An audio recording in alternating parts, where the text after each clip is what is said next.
మ్యారీగోల్డ్లో నిర్వహించడం జరుగుతుంది. దీనికి గాను మా డీలర్ ప్రతినిధులందరూ 4 రాష్ట్రాల నుంచి ఆంధ్రప్రదేశ్, తెలంగాణ, మహారాష్ట్ర అంటే కర్ణాటక రాష్ట్రాల నుంచి దాదాపుగా ఒక 320 మంది వరకు ఇన్వైట్ చేయడం జరిగింది. ఆల్మోస్ట్ అందరూ అటెండ్ అవ్వడం జరిగింది. సో ఈ విషయం 2010 సంవత్సరంలో మా గంగోత్రి న్యూట్రియంట్స్ అండ్ ఫెర్టిలైజర్స్ అనే కంపెనీ స్టార్ట్ చేసిన తర్వాత మా డీలర్స్ ఫస్ట్ టైం ఈ డీలర్ మీటింగ్ నిర్వహిస్తున్నాం. సో దానికి గాను మన డీలర్స్ అందరూ కూడా ఎంతో ప్రయాసాలు వచ్చి దూరం నుంచి ఎలక్షన్ అయిపోయిన జరగానే ఇమీడియట్గా రావడం జరిగింది. సో వాళ్ళందరూ చాలా మా ప్రొడక్ట్స్ని గత 14 సంవత్సరాలుగా వాడుతూ రైతులకు కూడా నాణ్యమైన మెరుగైన ఫలితాలు అందిస్తూ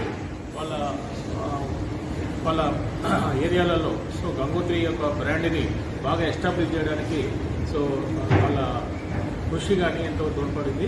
సో దానికి గాను వాళ్ళందరికీ మా అభినందనలు తెలియజేస్తున్నాం. సో అలాగే గంగోత్రి అనేది మెయిన్ ప్లాంట్ న్యూట్రిషన్ వింగ్లో మేము ఉన్నాం.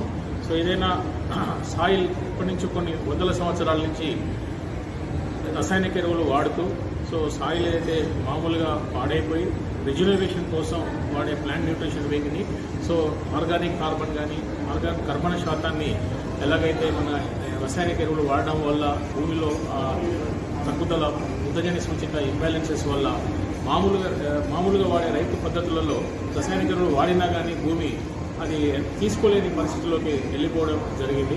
అలాంటి భూమిని మనం రిజనరేషన్ చేసే కార్యక్రమంలో భాగంగా గంగోత్రి ఓన్లీ ప్లాంట్ న్యూట్రిషన్ వింగ్ని ఎన్నుకొని సో ఏ రకమైన పెస్టిసైడ్స్ కానీ బయో పెస్టిసైడ్స్ కానీ అలాంటి వాటిని ఎంకరేజ్ చేయకుండా ఓన్లీ సాయిల్ రిజనరేట్ చేసి ఉదయన సూచికను పెంపొందించి సాయిల్ టెక్స్చర్ను ఆర్గానిక్ కర్బన శాతాన్ని పెంచి రైతులకు మేలైన మెరుగైన దిగుబడులు ఇవ్వాలని, అలానే భూమి సారవంతాన్ని కాపాడాలని చెప్పేసి సో అలాగే హాస్పిటల్ ఇండస్ట్రీని కూడా ఎంకరేజ్ చేయకుండా అంటే ఇండిస్క్రిమినేట్గా సో అనాలోచితంగా వాడే కెమికల్ ఫెర్టిలైజర్స్ వల్ల హాస్పిటల్ ఇండస్ట్రీ కూడా పెరిగే అవకాశం ఉంది. కాబట్టి సో అలాంటి ఇండస్ట్రీ కూడా దోహదపడకుండా మా శక్తివంత మేరలో సో మన సాయిల్ రిజనరేషన్కి కావాల్సిన ప్లాంట్ న్యూట్రిషన్ వింగ్ని మేము స్ట్రాంగ్గా నిర్వహిస్తూ ఓన్లీ భవిష్యత్తులో కూడా మేము ఇలాంటి సాయిల్ న్యూట్రిషన్ కార్యక్రమానికే పాల్పడతామని, ఇక ముందు కూడా ఇలానే ఇండస్ట్రీని ఏ రకమైన బయోస్ కానీ పెస్టిసైడ్స్ కానీ వాడకుండా ఆర్గానిక్ ఉత్పత్తుల పద్ధతి ద్వారానే వ్యవసాయం చేయడానికి మేము ఎంకరేజ్ చేస్తూ మా డీలర్లందరికీ కూడా అదే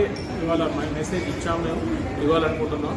సో ఇక్కడి నుంచి కూడా ప్లాంట్ ఇప్పుడు కమిట్ అయింది. గత 14 సంవత్సరాలలో ఏ రోజు కూడా కెమికల్ వైపు చూడకుండా సో ఓన్లీ ఆర్గానిక్ పద్ధతిలోనే ఎరువులను సప్లై చేస్తూ ప్లాంట్ న్యూట్రిషన్ని సప్లై చేస్తూ కొంత కష్టతరమైన పరిస్థితులలో ఉన్నా కానీ సో ఆ కష్టాలని ఒడిదొడుకులని మా డీలర్లు మా మీద నమ్మకాన్ని పెట్టి మా ఉత్పత్తులని అందరినీ మన రైతులకి సరిగా అందిస్తూ మా కంపెనీకి సేవలు అందించేందుకు వాళ్ళందరికీ కూడా ధన్యవాదాలు తెలియజేస్తున్నాం. Thank you. ఆర్గానిక్లకి మార్కెట్ పెరగాల్సిన మాట వాస్తవం. సో అలాగే మాకు ఇన్పుట్లోనే ఇన్పుట్ అంటే మేము ఇచ్చేది ఇన్పుట్ అండి, వ్యవసాయానికి పెట్టుబడి మేము ఇచ్చేది పెట్టుబడి. మా పెట్టుబడులకి మాకు ఇబ్బంది జనరల్గా అమ్ముకోవడానికి జరిగిన ఇబ్బంది, ఎందుకంటే ఈల్డ్ కొంత దెబ్బతింటుందనే ఒక అపోహ ఉన్నది రైతులలో.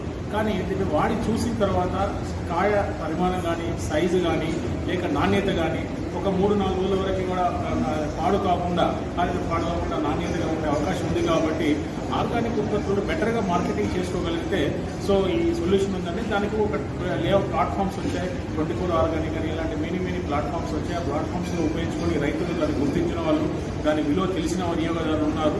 వాళ్ళ వరకు కనుక వాళ్ళ ప్రొడక్ట్ని చేర్చుకోగలిగితే వాళ్ళకి మెరుగైన ఫలితాలు వచ్చే అవకాశం ఉంది.